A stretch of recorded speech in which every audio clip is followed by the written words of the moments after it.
Welcome to part 12 of the Narrow Gate. And this is September the 14th, 2024 by man's calendar. And part 11 got abruptly continued. It got interrupted as I was talking and it just kicked. But hopefully the issue is resolved now. But we're going to try to get back into this Luke 14. Anyway, I'm going to try to get back into this Luke 14 now. I was abruptly cut off and I just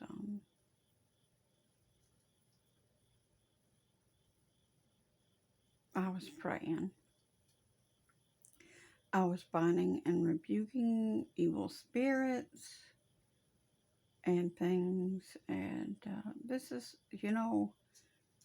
certainly something we should be doing.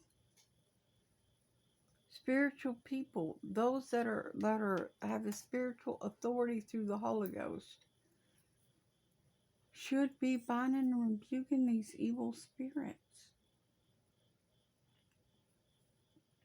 We're supposed to be casting these devils out, not leaving them stay in the churches, not leaving them stay in the people. But how can you cast them out if you never preach against sin and what sin is? That's how the devil gets in and takes a hold, because people don't know. Don't just assume people know, because there was so much I didn't know. I wasn't really taught this stuff growing up. A lot of people just assumed I was. No, I was not. Be careful what you assume. Just because you think you know somebody's parents or so forth, and you think that people are raised, no. I was never like that. I was growing up. I was shy and backward and quiet, and I always had heard the Lord's voice. And He always made me a quiet spirit. And I was always so glad to be that. But what I was saying when part 11 was abruptly interrupted was that if you couldn't love me if you can't love me and me doing these videos and things for the Lord, then you don't love me anyway, because this is a big part of who I am. This is my cross. I picked it up. I'm going after the Lord. I prophesy for the Lord. I do as He tells me. And if you can't accept my gifts, then you can't accept me anyway. Because I'm not going to set the Lord down to please anybody. And I'm certainly not going to set it down for the world. But you'll see why more here in a few minutes. Because this all ties together. This is all part of this chapter. But let's get on into this 14 and hopefully you'll see what I'm talking about. I'm going to recap what I've already read because of where I got abruptly cut off. And it came to pass as he went into the house of one of the chief Pharisees to eat bread on the Sabbath day, that they watched him. And behold, there was a certain man before him which had the dropsy. And Jesus answering spoke to the lawyers and Pharisees, saying, Is it lawful to heal on the Sabbath day? He was asking them if it was proper to heal on the Sabbath day. And they held their peace, and he took him and healed him and let him go.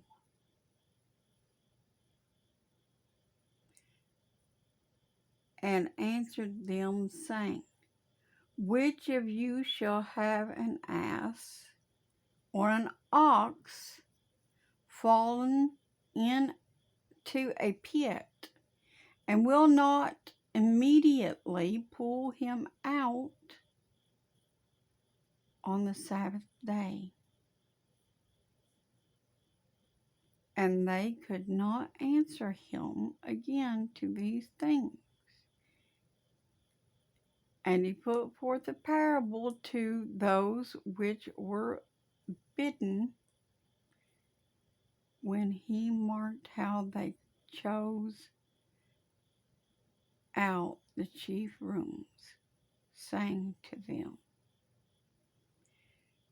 when you are bidden of any man to a wedding, sit not down in the highest room, lest a more honorable man than you be bidden of him. And he that bid you and him come and say to you, give this man place. And you, being with shame, to take the lowest room.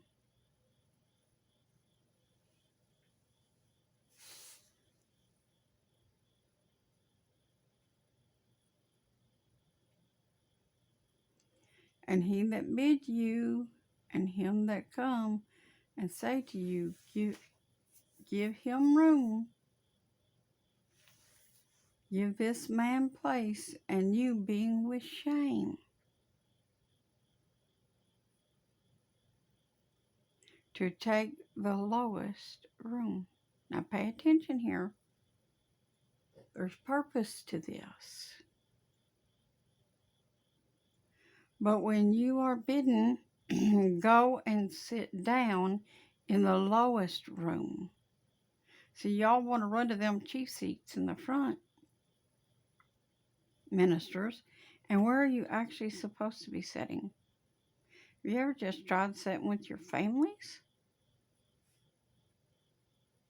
Instead of sitting up there like you're better than your family? Have you ever just tried sitting with your wives, gentlemen? Your other half, the one you're supposed to be coupled to, the one you're supposed to love and cherish and honor.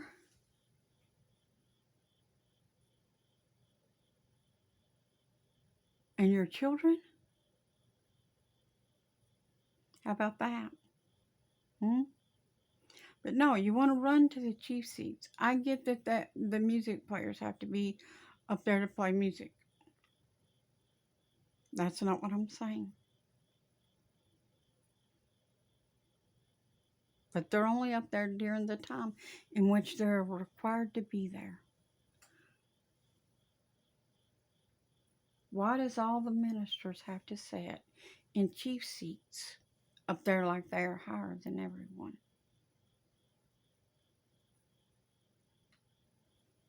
That's a question, clergy. It's a real question. Who are you trying to set higher than? Because he tells us right in his word not to do that.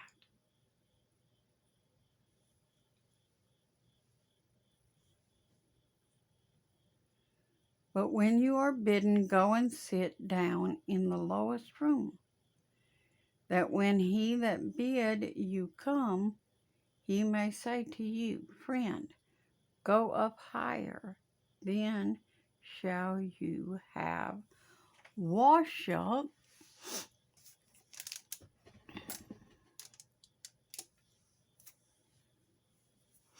Then shall you have worship in the presence of them that sit at meat with you. For whosoever exalteth himself shall be abased, and he that humbleth himself shall be exalted. I don't want to be exalted. I will own who I am in the Lord. I certainly will.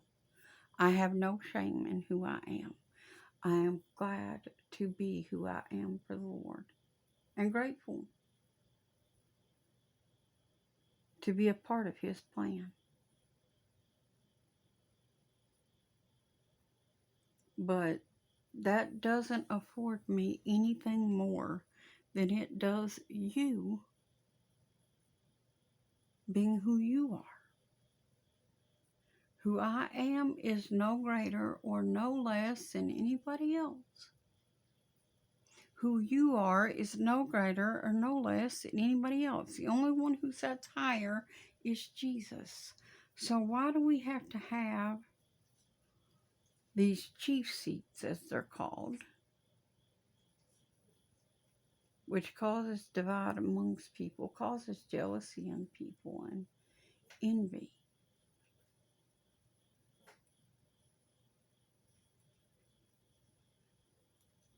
Why can't we just have all things common and be equal with one another? Just a question. Then said he also to him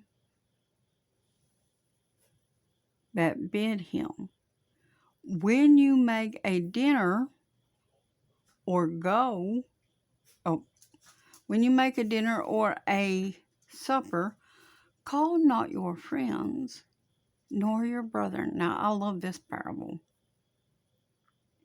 Call not your friends or your brethren, neither your kinsmen, nor your rich neighbors, lest they also bid you again, and a recompense be made you. That means that they'll invite you to pay you back for the dinner that you invited them to.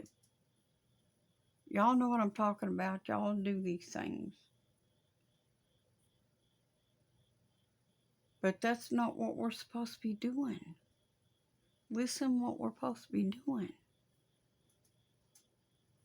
But when you make a feast, call the poor, the maimed, the lame, the blind, and you shall be blessed, for they cannot recompense you. For you shall be recompensed at the resurrection of the just. That means of the righteous. Because look what you just did. You blessed people that couldn't give you anything in return. That's when you're truly being a lot for the Lord. When you go out here and you help someone who can't do anything for you. When you help someone who can't give you anything in return. That's when you know you're really doing things for the Lord. I went and I did what the Lord told me. And I gave to His people everywhere, different places that God sent me.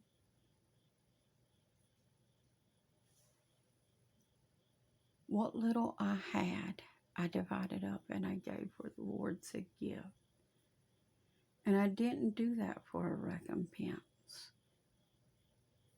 I did that to be a blessing, because I had already gave that and those funds that I had to the Lord. They were His. They weren't mine anymore. That came from the Lord when it was given. I just got to be a part of sharing. It was a blessing to me to get to give, because I love to give.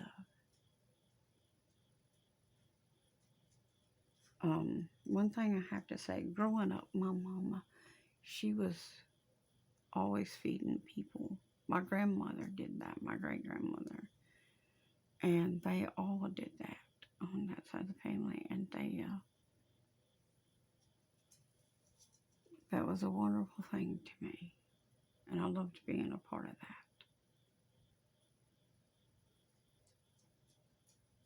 That's how I am. We'll discuss this more in the next part.